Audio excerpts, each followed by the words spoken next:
Hey everybody, it's currently 4:13 in the morning and I can't sleep, and I figured it would be a good idea at 4:13 in the morning to start talking about this.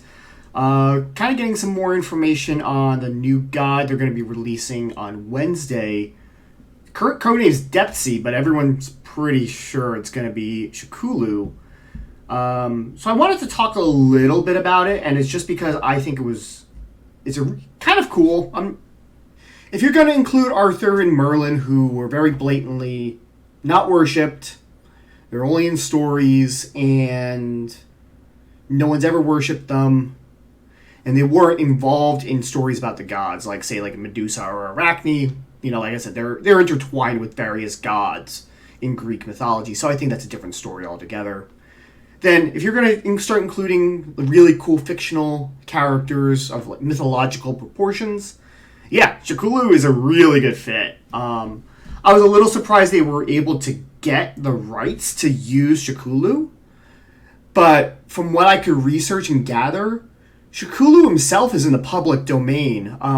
H.P. Lovecraft, who was the author, from my understanding, the people that when he passed away, when he died, his estate then had it eventually pass into public domain after some years.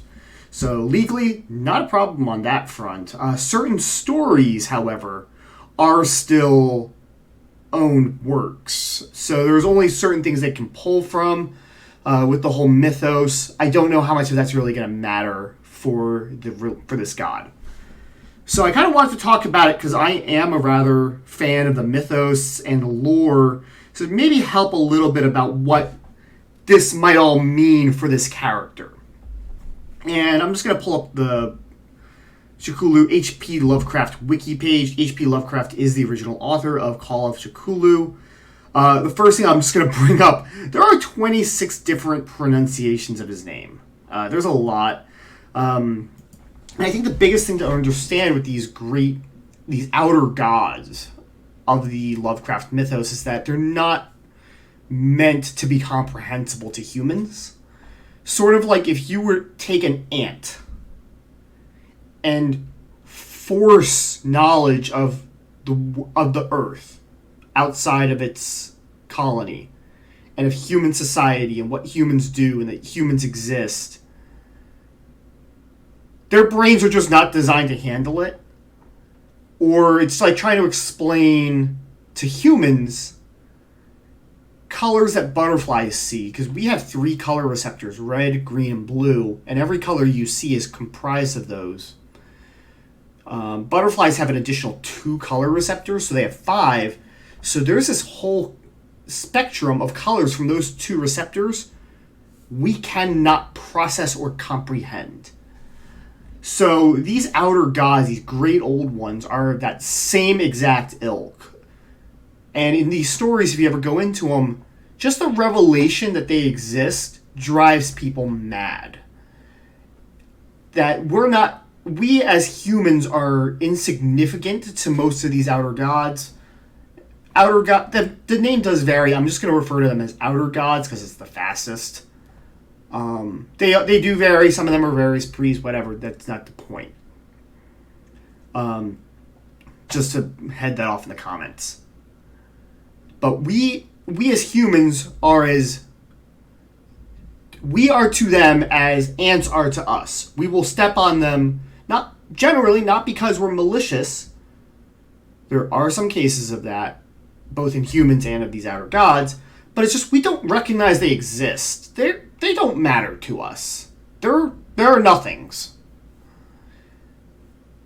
So that plays into these mythos. That plays into Cthulhu, who is actually slumbering underneath the Pacific Ocean in his sunken city, R'lyeh.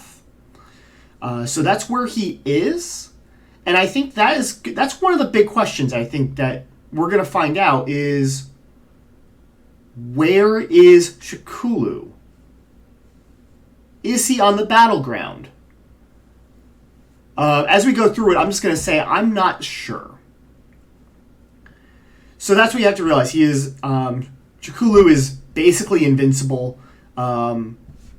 Mortals are not able to process him.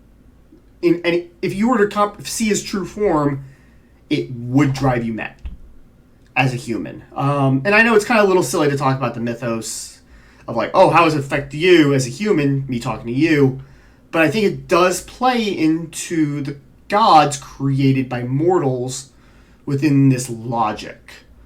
If the Greek gods, if the Nordic gods are given power via worshippers, and they exist in part because of humans having shaped them, I would say that those same gods cannot comprehend Cthulhu, who comes from something beyond human comprehension. And I think this is an important thing to bring up, not so much for Smite, but just I will say that a lot of these stories were written in like the late 1920s, early 1930s and so on. And this was a time when we were, as a species, as astronomers, were discovering galaxies beyond the Milky Way. They were discovering just how big the universe truly was. So when you realize that, if there was conservatively, billions of stars in the Milky Way, and everything that we know just orbits around the sun, which is just one star, and then there's billions and billions of galaxies. We today understand that because we've grown up with that knowledge. But I think a lot of these stories of just how insignificant people are and things like that is a reaction to learning for the first time, oh crap, it's not just one galaxy. It's billions of galaxies that we see that exist we didn't comprehend. So I think that's a lot of this of like how insignificant humanity is. And I think that's one of the overarching themes of the Cthulhu mythos. And I think that extends to human gods. So I think this one is, this is the kit. So this is the Grim Omen chapter art. And Cthulhu slumbers under the Pacific Ocean. So this is the same picture. It's fairly clear. I don't know if the architecture really fits. The architecture is also non-Euclidean and basically incomprehensible to humans. You could also just write this off as an artist's interpretation of something that the artist cannot actually comprehend. Whatever. Semantics. So he has two stances. One is bigger in size, explained in the Ultimate. So he has stacks. Stacks gains effects through auto attacks, and he has a passive aura. The passive applies stacks of torment and insanity, which ties back to what I was saying. Just seeing Cthulhu should drive you fucking mad. Just interacting with his cultists, and yes, they exist for some reason, should drive you mad.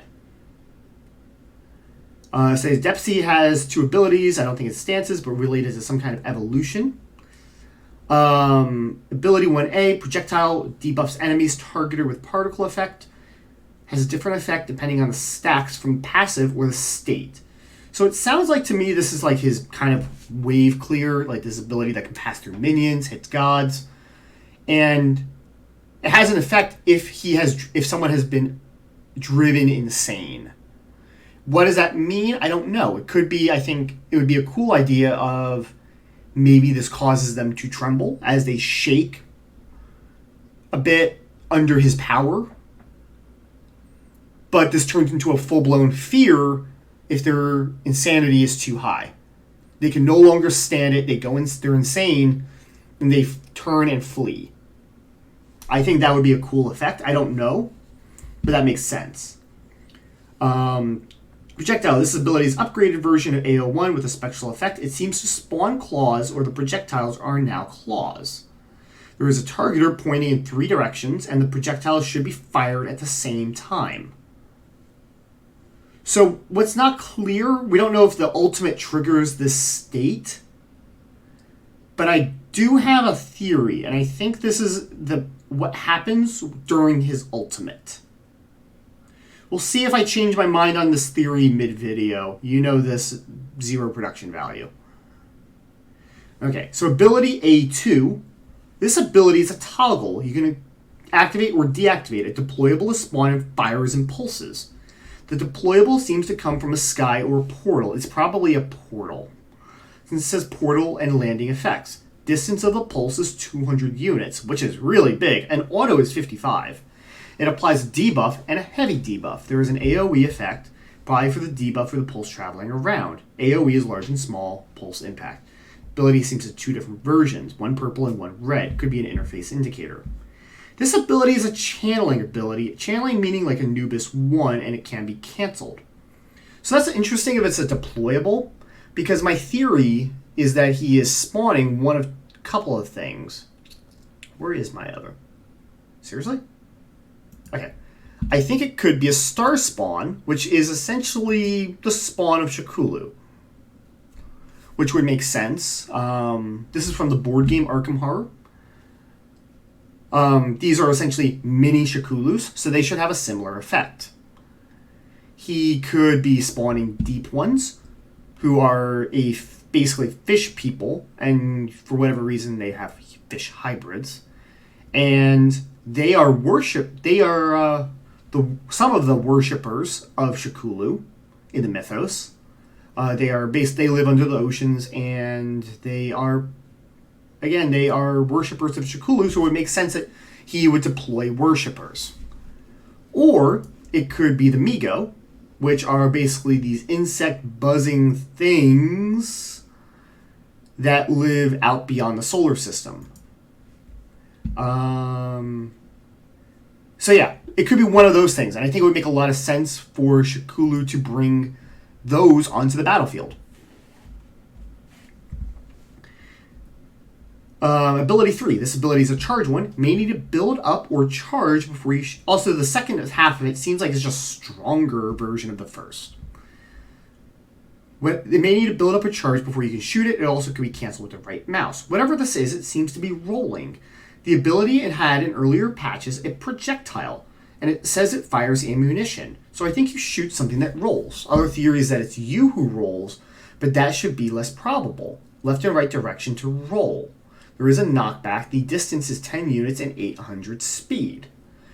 There is something called wall spread, which I have no idea what it does this mean in this ability, but the instance is about 10 units. Distance is about 10 units, not instance. So this sounds almost like some sort of evasion tool. It seems a little bit like the Geb rollout, but it's not clear. It could also be something else that moves, like a tentacle, that you're charging up and that starts flying. That would also make sense. It's also possible as a result, because this would mean that Cthulhu has no evasion. Insanity might lower the amount of damage affected gods can do to him.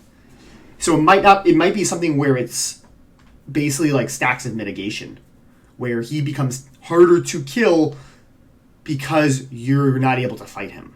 That would be also something that's very interesting. So ultimate is an aura, explained below. If touched, applies torment. If untouched, removes torment, maybe up to 3 seconds until it's applied. If you're facing him, you have the effect applied double. Stim explained below. Depth C can change stances by applying an ultimate stim. When you're under the stim, the ability icons are switched from version A to version B. So it doesn't sound like it's a toggle. It sounds like this is what happens to your ult, kind of like a Fafnir. There's 3 cases for the stim. The moment I can't see how they work, what does that represent? Stim intro is 2 seconds, enables the stim icons, clears targeting devices, activates a sky dome effect, turns on large camera so you can see yourself, and during the progress, depth C grows from 1 normal size to 3.5, and after, it sounds like 2 seconds, we go into stim activated. Stim activated, aura gets active, debuff for enemies. I think the aura is the torment debuff. And after a time, we go to end, outro, aura ends, he returns to normal size. So it sounds like one of two things happens. And I think the boring one, which I think is what they're doing, the boring version is you are Cthulhu at all times, and he just becomes gigantic. And the understanding is that it's like you are above the battlefield, way higher than Jormungandr is. Like the floor is, the battlefield's here, Jorm is here, Cthulhu's here.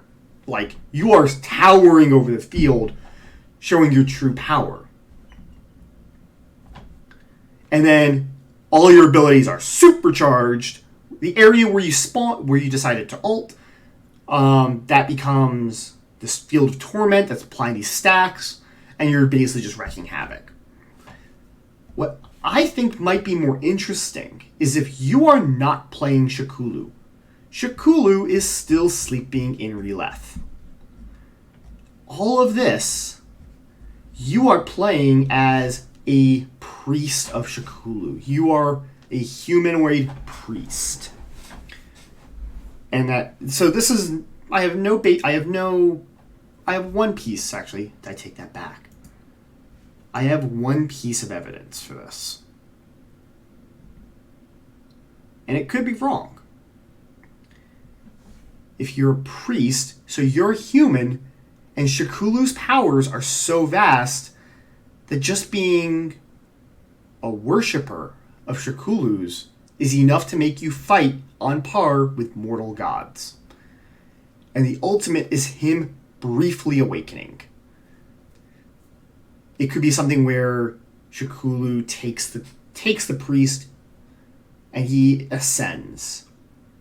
Or the priest sacrifices himself to awaken Cthulhu, and him killing himself is what awakens him, and a new priest spawns. Whether it's at base, that would be interesting but maybe bad, or spawns there, which would make more sense still. And these were some tweets that Smite put out and then deleted. You can't find these. I tried.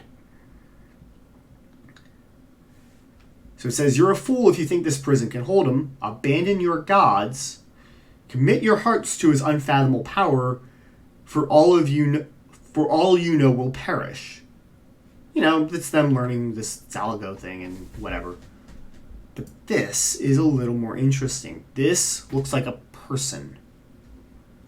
Is this this could be a lot of things. Could this be a minion? Could this be him summoning just humanoid cultists as part of his second ability? We don't really know. These could just be pieces of his ultimate. So he has kit, 1, 2, 3, and all, something like that. We don't really know. But what if this is actually something like the character you play? Some sort of chief priest or something like that. And Cthulhu just awakens for like 10 seconds. And in 10 seconds, his effect on the battlefield is equivalent to an ultimate. Just something to leave you with. Figure I'll leave you a nice little image. Let me know what you think in the comments below. Tell me what you think is going to happen with this new character. I'm actually genuinely excited for having Cthulhu in the game. I think this is we'll see how the execution is. We were excited for Baba Yaga too. But hopefully, if you don't know the Cthulhu Mythos, hopefully this helps you a little bit. Let me know if this helped you. Take care. Catch you all in the next one.